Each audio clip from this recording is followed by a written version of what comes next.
Qu'est-ce qui se passe entre le Cambodge et la Thaïlande? C'est ce qu'on va voir tout de suite.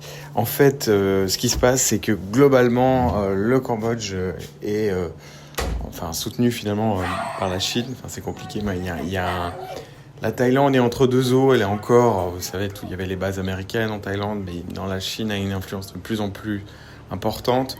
Donc en fait, de mon avis, c'est un moyen pour la Chine indirectement de mettre la pression sur la Thaïlande, même si officiellement dans la Chine très maligne va dire qu'elle veut que le conflit désescalade. Mais voilà. Donc c'est un jeu. Bon voilà, c'est comme avec l'Ukraine.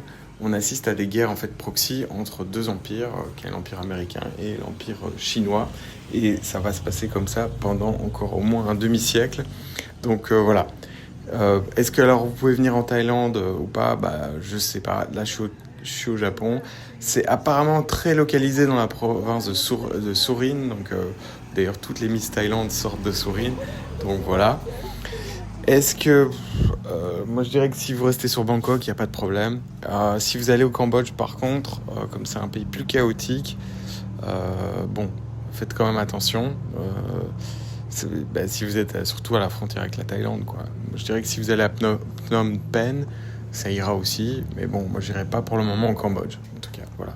Parce que c'est trop chaotique. La Thaïlande est quand même un pays beaucoup plus organisé. Donc voilà. On espère que ça va s'arranger pour les deux peuples.